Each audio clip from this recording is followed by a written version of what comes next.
Welcome to Author Talk. I am your host, Jim Dorman, and today we have our guest author, Sean Foy. Sean's debut novel, a psychological suspense thriller titled The Grotesque, was longlisted for the 2024 Cheshire Novel Prize and was released in October of 2025. Sean is also an award-winning filmmaker who worked in the video production industry for nearly 30 years. Though he grew up mostly in Pennsylvania, Sean and his wife have lived in Massachusetts since 2004, and they have 2 daughters. Welcome to Author Talk. Thanks very much for having me. Congratulations on your book. Thank you. The Grotesque. I really enjoyed reading it. Glad to hear that. And just actually finished it recently. And now that I got to the end, I don't want to give anything away, but I feel like I need to go back to the beginning and go back and look for little clues about things, because I was like, whoa. Yeah, exactly. How did you come to write this book? And yeah, we'll start off with it's your first novel. Yeah, it's been a long process. I've been writing, all through my 20s and 30s. I was writing screenplays, and originally this started out as a screenplay. And I had an original concept long ago, and it was a film that I wanted to make with a friend of mine. And it was kind of based on the idea of, like, if you take 3 people and we would be sitting at a cafe outside, and across the street there's a park, and there's a father and son having a catch with football. And based on our experiences, we might see that very differently. Yeah. You might see, like, oh, what a great moment, like you lost, I don't know anything about you, but if you lost your father at a young age, like, what a sweet moment, I wish I had had that. I might look at it from the boy's point of view of, like, well, this kid is clearly upset. His dad keeps correcting everything he does, and the kid's not having a great time. And the third person might have a third perspective. And I didn't want to write that exact scene, but that idea that 3 people could witness the exact same thing and have 3 very different reactions to it. And so I wrote a terrible screenplay based on that idea. And then after that, I kind of got the idea of, that trope, that horror trope of the boy under the bed. And, I got the idea, and I wanted to combine those 2 things. And so I worked on the screenplay for a long time. It grew, it got better. I got a tiny bit of traction, like I got a manager out of it, and production companies would say, this is great, what else do you have? It's a little small. And I'd give them something else that was great and small, and they would say, thanks. And then my brother was writing a novel, and he would pass it along to me, and I would send him my notes and everything, and that kind of inspired me to turn this into a novel. And so it's been a decades-long process. Decades-long, wow. So can you kind of, for our viewers, kind of maybe give us encapsulate what this story is all about? Yeah, so it's about 3 individuals who are suffering from childhood traumas. And now as adults, they need to they find out the only way to reconcile that childhood trauma and those terrible memories are to reenact the crimes that happened to them. And so they're all drawn together, and they go to extremes to get over this and get past this trauma and fix their lives. And as they're drawn together to this big climax and pulled together into this masquerade where all their dark secrets of the past will be revealed. Okay. And was it hard transitioning it from a script? First of all, I didn't know that until I got to the end, and I read the summary kind of at the end. But I thought a lot about it because there was a lot of dialogue, and I thought, oh, this guy's good at the dialogue, and I'm trying to keep up with who's saying what. And so maybe tell us a little bit about things you thought about when you were turning it from a script into a novel. Yeah, the first thing, if you've ever read a screenplay, it's very light on description. Like, you basically leave it up to the imagination of the director and the art director, and you say, he was in a dark, classic film studio, and that's it, and you let the imagination go from there. So turning it into a novel, I'm like, ooh, I can get really into how things feel and how they smell, and I overdid it a lot, and so the whole book was overwritten. So that version was in the third person. And I had an editor, and she gave me some great notes, and I had some beta readers give me some notes, and finally that kind of settled in, and I realized everything I was doing wrong. And so I took like a year to rethink it, and then I decided it needed to be first person. It's about people dealing with trauma, and so to understand them, you have to really kind of be in their heads, I felt.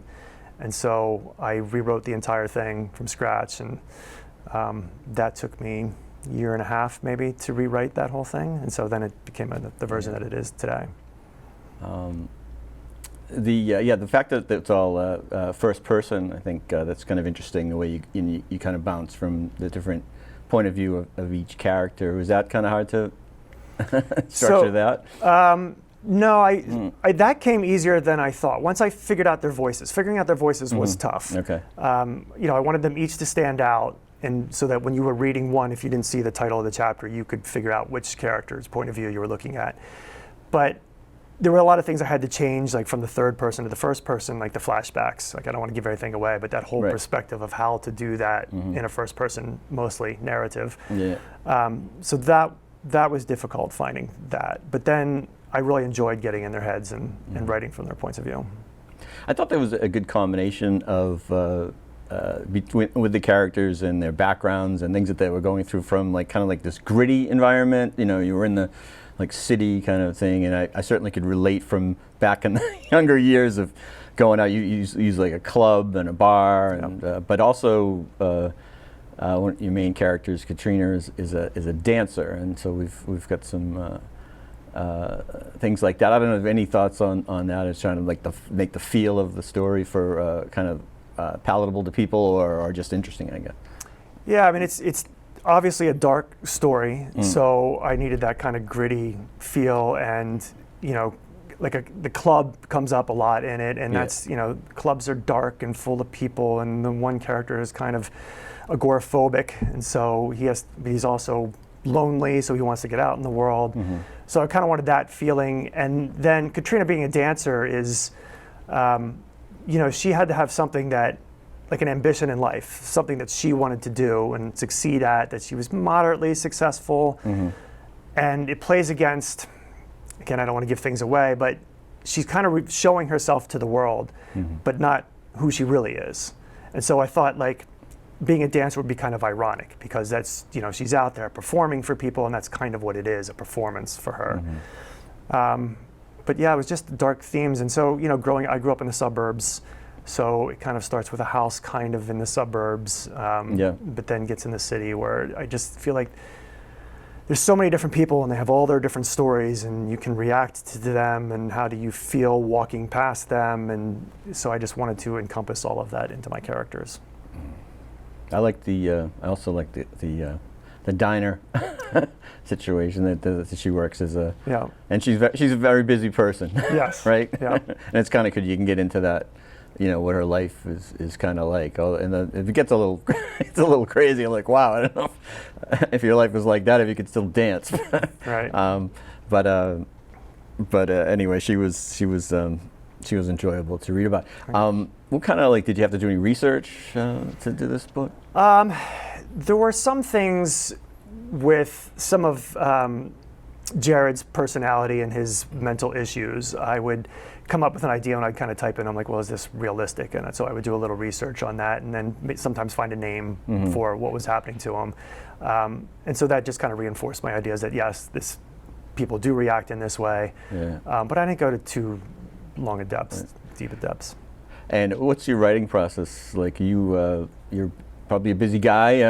Is there a good time that you and place that you like to write? Yeah, that is very much evolved too, along with the story. I've tried everything. I've tried writing with music, writing without music, writing late at night with a glass of wine or three. I've written, drinking a whole bottle of Mountain Dew. And so what I found out is the best when I write, so I do a lot of freelance work, so I have days where I don't work. And so when my wife goes to work, my kids go to school, I found like sitting outside in the quiet with my cup of coffee and write. That's my best way. Or if I can't sit outside, then I'm inside near a window. Yeah. And that's the most relaxing time for me. And then if a scene needs to get really intense, I'll put on some music. Usually it's kind of like one song on a loop, just to kind of get me into that mood. And then I'll go back after without the music and make sure it still works and everything. Yeah. Did you ever get stuck at all? Oh yeah. Really, a lot of it was, so for this version of it, I went way beyond my past versions of it. Like the hallucinations are new, there are characters that are new. And I used to be a very structured writer. I would outline everything, like cross all my T's, dot all my I's, make sure I had everything. I would put everything on index cards and lay them out so I could see. And as the story grew, I rearranged those. And I did that for the first version of the novel, and like I said, it was just way overwritten. And so for this version, I wanted to just let myself go a little bit. And so that was hard to adjust to, but once I got into it, I would start writing, and I would, like for an example, there's an early scene with Michael where I end the chapter, he's just sent Katrina off in a taxi cab, and he says, and that's when he clocked me. And I sat back and I'm like, okay, who just clocked him? And so I had a lot of moments like that where I had to think, okay, what's happening? And then I totally changed the story. I added the characters. With Jared's hallucinations, I went above and kept, like, I'd draw a line, all right, I have to stop here with the fire-breathing demon that he imagines. And then I found myself writing, standing where she hadn't been a moment before was the rotting flesh of my therapist, And again, I was like, is this too far? Like, and I would sit back and think, and I was just really, this is kind of my effort version of the story. And so I just kept going with it. But yeah, and I'd have, like I said, I'd have to rearrange my index cards to the story that I was now writing. But yeah, it changed a lot. Yeah, interesting. Did you have anybody besides an editor that you bounce things off or let them read? Or? Yeah, like I said, my brother was my inspiration to turn it into a novel in the first place. Right, and so he has read just about every version over and over. So he was a big help. My mom used to be an English teacher. She's read everything I've ever written too, and so she was a big help. And then I would have friends read it. And then, like I said, I had an editor for the screenplay. I hired her again for the initial version of the book, and then I had a new editor to get a fresh perspective on this version of the book. So, and then I had friends read it after that, so I had lots of perspectives. It does seem like a movie to me, or it could be a movie, and not. Sometimes I think that in a bad way. Like I feel like somebody has written a novel or something to be a Lifetime movie or something or whatever. And if I'm in the middle of a book like that, I'm like, oh, come on. It just seems so. And it didn't seem like that at all. Good. In fact, it was a kind of a good challenging. I was like, wait a second, what is why did he? What's that's exactly it. I mean, if you love puzzles, like all the puzzle pieces. Like and it's it's a bit challenging like that. It's not going to just. I was like, he's not a bad person. Why is he who's the bad person? Right. or why did she do this? She's you would think. Anyway, so again, we don't want to give anything away, but it challenged me that way, and it was in a good way. And I think the payoff was good. So. Thank you. Well, and a lot of like Jared, who's the character that hallucinates and everything. A lot of him, like he does lose his grip on reality a little bit, and so I want the reader to go on that same journey. And so I've had friends that have had problems with those chapters, some of them, but that's kind of how I want the reader to feel, is a little disoriented when you're reading some of his. You could see where people wouldn't have any, and this happens every day if you watch the news. I mean, you might have any sympathy for people that do certain things. Doesn't matter, right? But and then you can go, you can go over the opposite direction. Is you can have, well, they maybe had a bad childhood. One thing was kind of cool. I thought was the name of the book is The Grotesque. Okay, and I got to say that I didn't know. Although I knew the word grotesque, I didn't know what a grotesque was, and it doesn't. I don't think the word comes up until pretty deep in the novel. And so, anyway, so a grotesque. So what most people think of as gargoyles, is if a gargoyle originally was a water spout, also. So it was like a demon or an angel or a figure on the side of a church, typically, that would serve as a water spout. And the versions that were just statues that were not water spouts are called grotesques. And so really I use that, kind of there's that demon that he hallucinates. You could think of that as a gargoyle or a grotesque or a dragon or whatever. I don't really describe what it is. But it's also, I like the name because it's really how they feel about themselves inside and who they think they are. And it's just those horrible things that happen to them as children. And I just think it's a good overall descriptor for my characters. Yeah, that's cool. Yeah, I can see that. And then I had a little connection, I guess, with that when I found that out, because there's I used to work in Quincy, building their President's Place, and right across the street was this Bethany Church. And they had a big spire, and the four we all, and in the newspapers I look back to see that they called them gargoyles. They really are grotesques, really. Lightning hit one in 2000, the year 2000, and it fell down, and I think it crashed into like a play area or something, like where they had like a preschool or something, Yeah. you know, and luckily I think it was on a weekend or something, and no one was around, and no one got hurt. And I didn't know this, but in 2014 it happened again. Wow. And the pictures are on the, you know, it's on the Patriot Ledger of the, you know, the grotesque, Yeah. broken up on the front steps of this from a huge, you know, it's, Wow. Yeah, I mean, yeah. I don't know how many, you know, 100, you know, feet at least, you know, up. Anyway, so I thought, well, wow. Yeah. But anyway, just I said, oh, that's what we're talking about. And I thought, you know, I didn't know until we got to that. And it's so one of we got those to that words, part, they're called gargoyles Yeah, now. well, yeah, whether it's the correct term or not. It's Yeah, I know. Language evolves, right? Right. But I mean, I'm not always happy with it.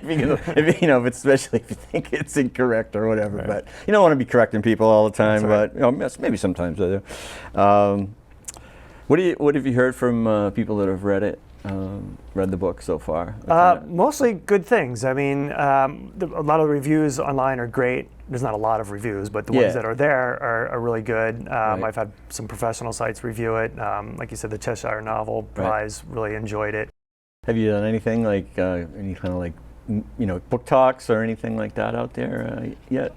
This is my first This is interview. your first one? This is my Okay, well, first I hope one. you... I've done some signings, so I've gotten out and talked to people Oh, you about, have? about the Okay. book. Yeah, I have a couple more coming up this weekend. Oh, all right. Unfortunately, I don't know if we'll be out there before that happens, but that's pretty cool. Where are you going to do that? So like I grew up mostly in Pennsylvania, as you said, and so I Okay. have 2 in Pennsylvania this weekend.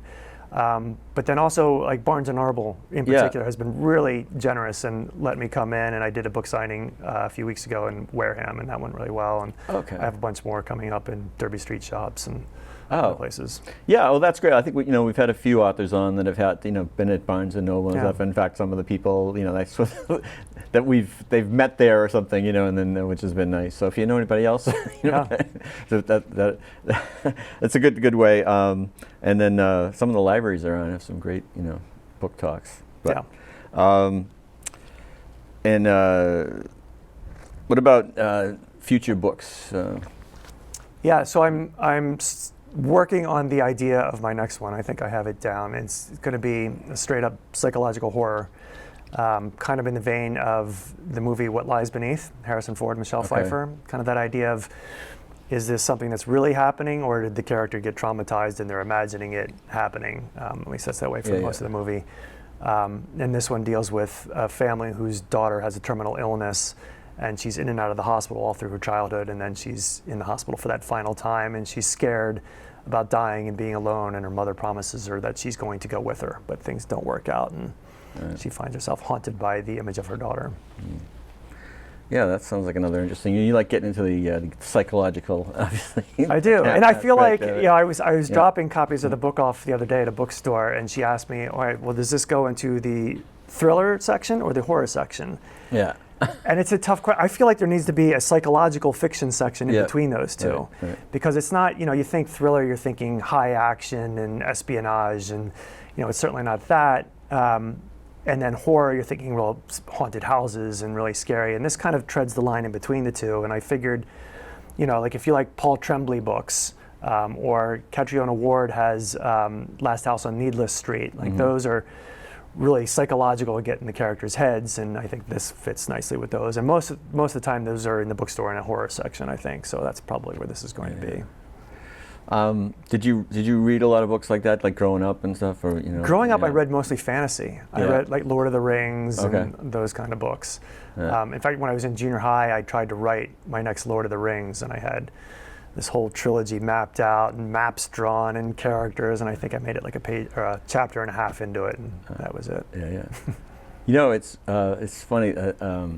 Those books were like I'm a little older, but they were so popular when I was like in junior high. Like every kid had the copies of all the books and knew all the different characters, and it was just kind of amazing because that was way before any of the movies were made or anything like that. So, but it was that was like, even if you didn't read them, you kind of knew the characters and things like that. Did you write much back then?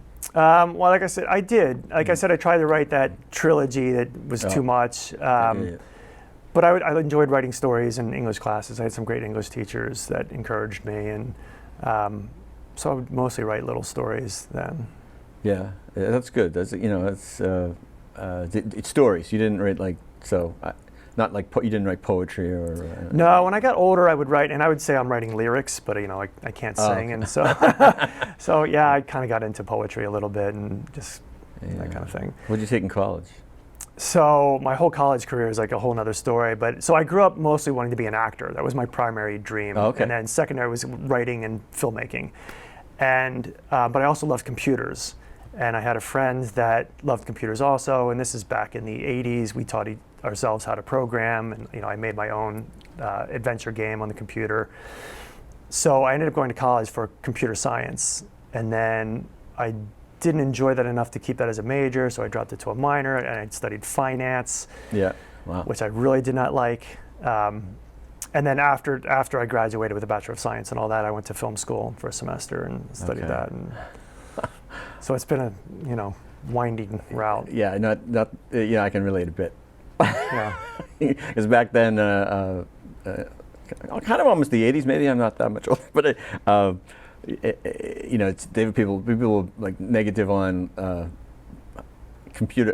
on liberal arts and high on things like computer science and finance and things like that, So no, I mean, I cringe every time I think about the fact that I was so alive with like an English professor told me, this show's about what me, but there was you should be an English major, and I just thought, but no one says, everybody's saying, and it costs a lot of money to go to school, which comparatively now it's like nothing, but but like, I took business, So I remember like just killing myself in finance class or talking about it because it wasn't there, and also like computer science class. Well, that's a lot about, that's part about growing up, right? Is you have to kind of find what's really important to you, and sometimes you've gone way away from it, and you got to find your way back. And that's in the book. That's with Katrina, right?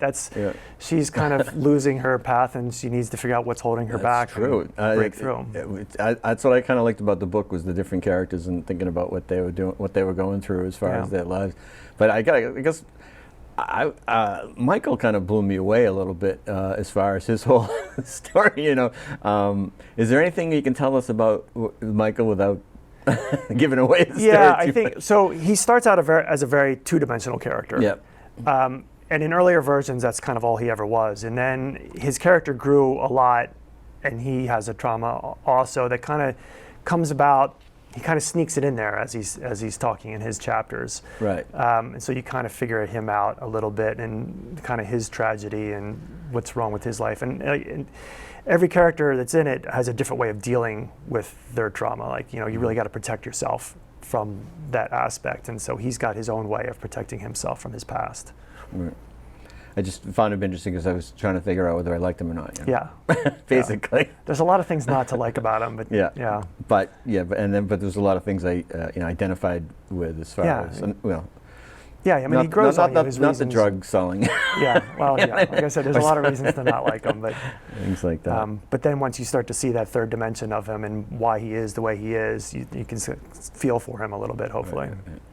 Okay, so we have a copy of the book, and it has kind of cool little bit of red in the in the title. Can you tell us anything about your choices there with the cover?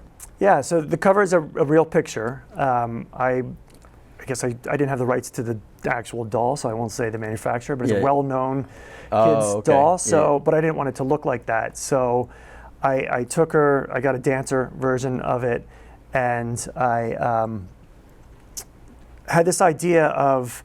I tried a bunch of different covers, but I had this idea of a dancer that's kind of trying to break through things in her life and literally break through like the stage. And so I spray painted her skin all white, and I made paper mache to bring her body into more realistic proportions and for her dress. And then I was thinking, well, how can I make her look like she's kind of coming up through the stage? And my neighbor happened to contact me, and he had these old shingles, and he asked if I wanted them for firewood. Yeah. So I thought they'd be perfect, so I broke them up and made her skirt out of those. Yeah. And then for the head, I actually, in Photoshop or After Effects, actually, which is like Photoshop for filmmakers, but I made the head, it's a conglomeration of my older daughter's neck, kind of stretched out. It's my other daughter's ear, and then it's my wife's hair wearing my other daughter's tiara.